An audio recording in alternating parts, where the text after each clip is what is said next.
साथियों नमस्कार। छत्तीसगढ़ विधानसभा निर्वाचन 2023 के लिए रिकॉर्ड किए गए मतों का लेखा अर्थात मतपत्र लेखा एवं पीठासीन अधिकारी की डायरी किस प्रकार से हम तैयार करेंगे, इस विषय पर हम चर्चा करेंगे। इस वीडियो में दी गई जानकारियाँ प्रशिक्षण के उद्देश्य से तैयार की गई हैं। किसी भी प्रकार की त्रुटि या संशोधन की दशा में छत्तीसगढ़ निर्वाचन आयोग द्वारा जारी निर्देश एवं आदेश सर्वमान्य होंगे। अतः पीठासीन अधिकारी की निर्देशिका पुस्तक के अनुसार कार्य को प्राथमिकता देंगे। रिकॉर्ड किए गए मतों का लेखा तैयार करना प्रारूप 17 ग नियम 49 एस और 56 सी 2 इसके अंतर्गत भाग 1 रिकॉर्ड किए गए मतों का लेखा। सर्वप्रथम हम इसमें निर्वाचन क्षेत्र से यहाँ पर छत्तीसगढ़ लिखेंगे और विधानसभा के लिए निर्वाचन 2023 विधानसभा क्षेत्र एक उदाहरण के तौर पर हम यहाँ पर महासमुंद विधानसभा का क्रमांक और उसका नाम लिख रहे हैं 42 महासमुंद। इसी प्रकार से विधानसभा महासमुंद के अंतर्गत एक मतदान केंद्र है, उसकी संख्या और उसका नाम 243 लभरा कला। मतदान केंद्र पर प्रयुक्त मशीन कंट्रोल यूनिट जो हमको प्राप्त हुआ है उसके नंबर को यहाँ लिख लेंगे। अगर मॉक पोल के दौरान या वास्तविक मतदान के दौरान इसमें कोई फेरबदल होता है, कोई नई मशीन आती है तो उसके क्रमांक को भी इसमें हम बढ़ते क्रम पर लिखेंगे। मतदान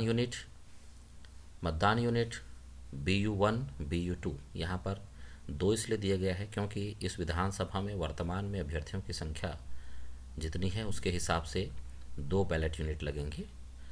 अन्य विधानसभा क्षेत्र में एक ही बैलेट यूनिट होगा तो इसलिए उसके क्रमांक को उसी प्रकार से लिखना होगा। VVPAT मशीन की बात होगी तो VVPAT के मशीन में भी इसी प्रकार से उसके नंबर को हमको इसमें लिखना होगा।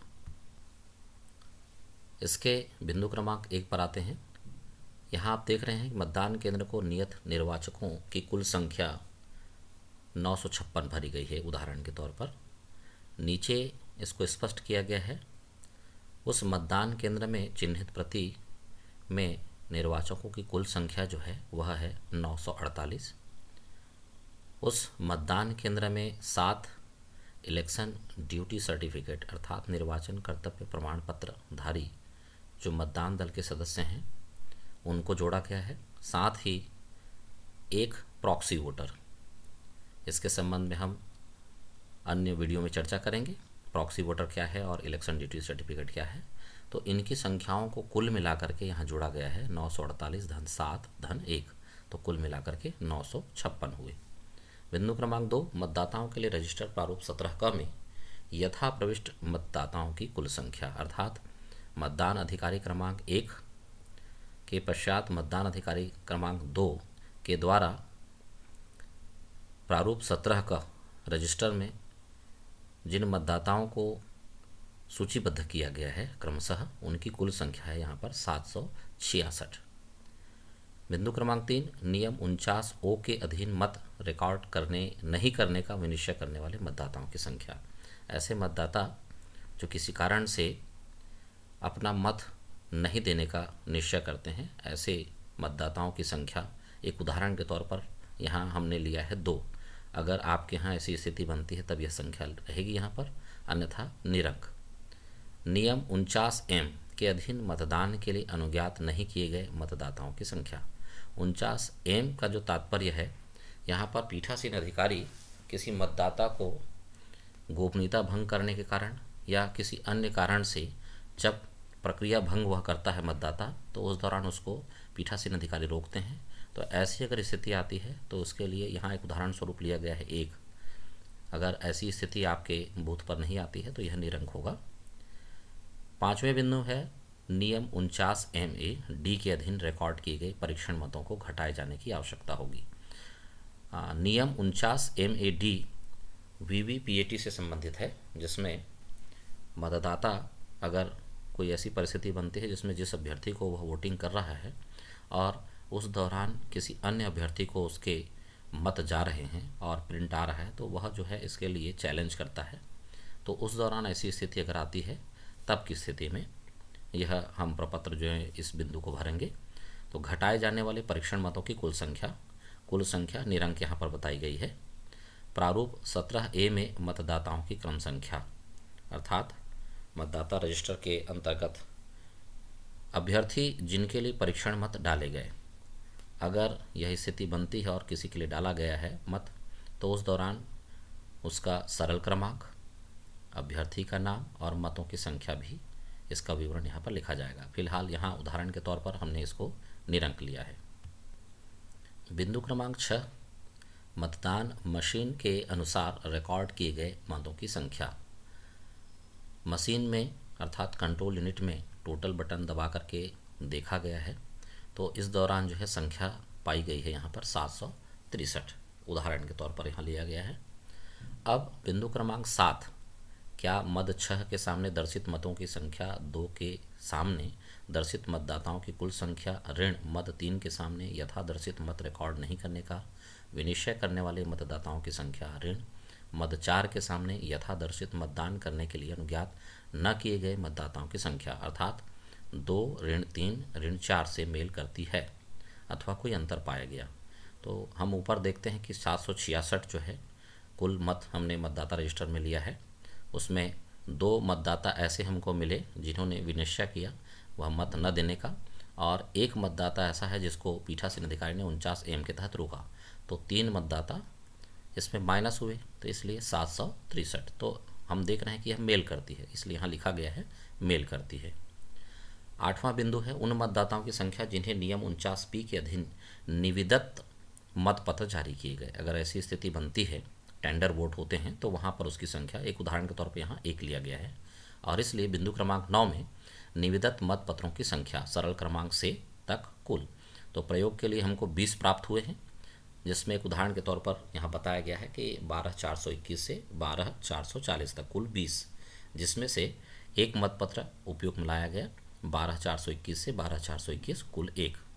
अब बचे हुए अप्रयुक्त और वापस योग्य जो हैं उनकी क्रम संख्या को यहाँ पर लिखना है। तो 12,422 से 12,440 कुल 19। यहाँ पर 9वें बिंदु के पश्चात हमको मतदान अभिकर्ता के हस्ताक्षर के लिए यहाँ स्थान सुरक्षित किया गया है। मतदान अभिकर्ता वहाँ पर सिग्नेचर करेंगे। 10वां बिंदु जो है पेपर सीलों का लेखा। पेपर सील का तात्पर्य है यहाँ पर ग्रीन पेपर सील अर्थात हरी पत्र मुद्रा, या फिर इसी को ही हम AB सील के नाम से भी जानते हैं। तो प्रताय की गई पेपर सील की कुल संख्या हमको 4 प्राप्त हुई है। क्रम संख्यांक 0001 से 0004 तक। प्रयुक्त पेपर सील की कुल संख्या, अब इनमें से हमने किसी एक को प्रयुक्त किया क्रम संख्या में, सरल क्रमांक 1 0001 से 0001 तक। तीसरा बिंदु आरओ को वापस की गई जो पेपर सील है, एक प्रयुक्त होने के बाद 3 बची हैं, तो उनकी संख्या कुल संख्या 3 और क्रम संख्या 0002 से 0004 तक। क्षतिग्रस्त पेपर सील यदि हो तो कुल संख्या यहाँ हमारा जो है निरंक रहेगा। और अब नीचे बाईं ओर हम देख रहे हैं स्थान में हमको, चूँकि हमारा बूथ जो है हमने उदाहरण स्वरूप लभरा कला लिया है, तो उस स्थान का नाम रहेगा और मतदान का दिनांक 17/11/2023, और दाईं ओर पीठासीन अधिकारी के हस्ताक्षर यहाँ सुभिन्न अक्षर लगाएंगे। आप देख पा रहे हैं उसमें महासमुंद विधानसभा का क्रमांक 42/243। मतपत्र लेखा के बाद अब हम आइए देखते हैं पीठासीन अधिकारी की डायरी हम किस प्रकार से भरेंगे। उपबंध 18 पीठासीन अधिकारी की डायरी। निर्वाचन क्षेत्र का नाम स्पष्ट अक्षरों में, तो हमने उदाहरण स्वरूप यहाँ लिया हुआ है 42 महासमुंद, विधानसभा का क्रमांक और नाम। मतदान की तारीख 17/11/2023 लिखी जाएगी। मतदान केंद्र की संख्या और नाम, तो हमने उदाहरण स्वरूप यहाँ पर लिया है 243 लभरा कला। और मतदान केंद्र जहाँ पर स्थित है वह भवन किस प्रकार का है, तो शासकीय भवन। स्थानीय रूप से भर्ती किए गए मतदान अधिकारियों की संख्या अगर हो तो यहाँ निरंक है। इसी प्रकार से सम्यक रूप से नियुक्त मतदान अधिकारी की अनुपस्थिति में नियुक्त मतदान अधिकारी यदि हो तो ऐसी नियुक्ति का कारण, तो यहाँ पर यह बिंदु निरंक आएगा। चूँकि हमने इसके लिए किसी प्रकार से कोई नियुक्ति नहीं की इसलिए निरंक रहेगा। आइए अब देखते हैं बिंदु क्रमांक 6 मतदान मशीन के संबंध में जानकारी। बिंदु क्रमांक 6 में 1, 2, 3, 4 तो क्रमशः कंट्रोल यूनिट की संख्या, हमने यहाँ पर केवल एक मशीन का उदाहरण लिया है तो 1 और उसकी क्रम संख्या, और उपयोग में लाई गई मतदान यूनिट की संख्या अर्थात बैलेट यूनिट की संख्या। तो बैलेट यूनिट जो है यहाँ पर 2 प्रयुक्त होंगे, चूँकि विधानसभा में अभ्यर्थियों की संख्या ज़्यादा है तो 2 बैलेट यूनिट उपयोग में लाए जाएंगे। अन्य विधानसभा में बैलेट यूनिट की संख्या 1 ही होगी। तो उसी प्रकार से हम इसको बैलेट यूनिट 1, बैलेट यूनिट 2 उसके क्रम संख्याओं को लिखेंगे। 7वें बिंदु में उपयोग में लाई गई पेपर सीलों की संख्या। पेपर सील का तात्पर्य है ग्रीन पेपर सील अर्थात हरी पत्र मुद्रा या AB सील। तो यहाँ पर एक ही हमने प्रयुक्त किया है और उसकी क्रम संख्या को हमने लिख दिया यहाँ पर। प्रदाय किए गए विशेष टैग की संख्या, विशेष टैग अर्थात स्पेशल टैग जो क्लोज बटन के पास कंट्रोल यूनिट में लगाई जाती है, तो हमको प्राप्त हुए हैं 4। प्रदाय किए गए क्रम संख्यान 0007 से 00010। उपयोग में लाए गए विशेष टैग की संख्या एक हमने प्रयुक्त किया और जिसकी क्रम संख्या जो है 0007। उपयोग में न लाए गए और वापस किए गए विशेष टैग की क्रम संख्यांक, तो हम इसमें क्रम संख्यांक को जो बची हुई है उसको हम लिखेंगे 0008 से 0010। बिंदु क्रमांक 7B जिन मतदान केंद्रों में VVPAT का उपयोग हुआ उन पर लागू सिस्टम। उपयोग की गए प्रिंटर की संख्या, यहाँ प्रिंटर से तात्पर्य VVPAT मशीन से है तो क्रम संख्या यहाँ पर 1 हुई और प्रिंटर का सरल क्रमांक उसके नंबर को हम यहाँ पर नोट कर देंगे। 8वां बिंदु ऐसे अभ्यर्थियों की संख्या जिन्होंने मतदान केंद्र पर अभिकर्ता नियुक्त किए हैं, तो उदाहरण स्वरूप हमने यहाँ पर लिया है 5। 9वें बिंदु में मतदान के प्रारंभ में उपस्थित मतदान अभिकर्ताओं की संख्या, तो उस समय प्रारंभ में मॉक पोल के समय हमारे पास 3 अभ्यर्थियों के अभिकर्ता उपस्थित रहे, उदाहरण स्वरूप हमने इसको 3 लिया है। अभिकर्ताओं की संख्या जो देर से आए हों, अगर कोई आते हैं तो इस प्रकार से हम भर सकते हैं 2, और अगर ऐसी स्थिति नहीं बनती है तो यह निरंक रहेगा। मतदान के समाप्ति पर उपस्थित मतदान अभिकर्ताओं की संख्या अर्थात जब अंत में समाप्ति पश्चात हम सीलिंग की प्रक्रिया पुनः करेंगे तो उस दौरान जो अभिकर्ता होंगे उनकी संख्या को यहाँ पर लिखा जाएगा। यहाँ उदाहरण स्वरूप हमने 5 लिया है। 10वें बिंदु के पहले क्रम पर आप देख रहे हैं मतदान केंद्र पर नियत निर्वाचकों की कुल संख्या 956। पूर्व में हम मतपत्र लिखा में इसको देख चुके हैं। 948 चिन्हित प्रति के अनुसार जो है निर्वाचकों की कुल संख्या है और 7 ADC हैं और एक प्रॉक्सी वोटर। इस तरह से कुल मिलाकर के निर्वाचकों की कुल संख्या हो जाती है 956, जिसमें मतदान अधिकारी 1 की चिन्हित प्रति के अनुसार मत देने के लिए अनुज्ञात किए गए निर्वाचकों की संख्या 766 बताई गई। उदाहरण के स्वरूप यहाँ पर मतदाताओं के रजिस्टर प्रारूप 17A में दर्ज निर्वाचकों की कुल संख्या क्रमशः जो है 766 है। मतदान मशीन के अनुसार रिकॉर्ड किए गए मतों की संख्या और मतदान मशीन में जो है 763 है। तो यहाँ हमको मिलान करना होगा कि मतदाता रजिस्टर में 766 किस प्रकार से बढ़े और रिकॉर्ड किए गए मतों की संख्या जो मशीन में है कंट्रोल यूनिट में वो 763 क्यों हुई। तो 5वें बिंदु में यह जो है स्पष्ट हो रहा है। मतदाताओं की संख्या जिन्होंने मत न देने का विनिश्चय किया हो, यदि हो तो हमने उदाहरण स्वरूप यहाँ पर लिया 2, और इस प्रकार से यहाँ पर जो है ये माइनस हो रही है। और एक संख्या हम पूर्व में मतपत्र लेखा के दौरान इसकी जानकारी दे चुके हैं, आपको बता चुके हैं कि एक मतदाता ऐसा रहा जिसको पीठासीन अधिकारी ने प्रक्रिया भंग करने के कारण रोक दिया। तो इस प्रकार से 3 यहाँ पर माइनस हुए और रिकॉर्ड किए गए मतों की संख्या 763। अब यहाँ प्रथम मतदान अधिकारी के हस्ताक्षर और मतदाताओं के रजिस्टर के भार साधक प्रभारी मतदान अधिकारी के हस्ताक्षर यहाँ पर होंगे। 11वां बिंदु बहुत ही महत्वपूर्ण है पीठासीन अधिकारी की डायरी में। यहाँ हमने देखा है कि हमारे पास जो चिन्हित प्रति में पुरुष, महिला और तृतीय लिंग की जो कुल संख्या है उसको हमने कंफर्म कर लिया है, जिसको हमने चिन्हांकित किया है। तो पुरुष यहाँ पर 412, महिला 350 और थर्ड जेंडर 001, कुल मिलाकर के 763। अभ्याक्षेपित या चैलेंज मत अगर आते हैं तो उसकी संख्या, स्वीकृत, अस्वीकृत और जब्त की गई रकम। यहाँ हमने उदाहरण स्वरूप इसको निरंक लिया है। अगर आपके पास आता है तो उसको यहाँ पर उसको फुलफिल करना पड़ेगा। 13वां नंबर जो बिंदु है वह है उन व्यक्तियों की संख्या जिन्होंने निर्वाचन ड्यूटी प्रमाण पत्र EDC, तो शुरू में है हमने उदाहरण स्वरूप लिया है 7 EDC इलेक्शन ड्यूटी सर्टिफिकेट, निर्वाचन कर्तव्य प्रमाण पत्र। धारी जो मतदान दल के सदस्य हैं उन्होंने यहाँ पर मत दिए हैं। 13A विदेशी मतदाता जिन्होंने वोट दिए हों तो हमने यहाँ पर निरंक लिया है। यहाँ इस प्रकार के मतदाता हमारे बीच नहीं हैं। उन निर्वाचकों की संख्या जिन्होंने साथियों की सहायता से मत दिया। इस बिंदु पर अगर परिस्थिति बनती है और जो है निःशक्त जन के साथी अगर आते हैं तो उसका विवरण यहाँ पर देना होगा, उसके अंक को लिखना होगा। तो हमने यहाँ उदाहरण स्वरूप 2 लिया है। बिंदु क्रमांक 15 प्रॉक्सी द्वारा दिए गए मतों की संख्या। तो हमारे यहाँ वर्तमान में जिले में कोई भी प्रॉक्सी वोटर नहीं है। अगर आते हैं तो उसकी संख्या लिखी जाएगी।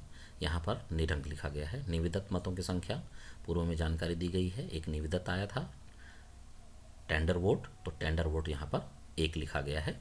निर्वाचकों की संख्या जिनकी उम्र के बारे में घोषणाएं प्राप्त की गई हैं, ये उन घोषणाओं के संबंध में है जब पीठासीन अधिकारी किसी 18 वर्ष के मतदाता को देख करके सस्पेक्ट करता है और देखता है कि वह व्यक्ति उसके उम्र को पूर्ण कर चुका है या नहीं, तो उस दौरान जो घोषणाएं प्राप्त की जाती हैं उसके संबंध में ही जानकारी है।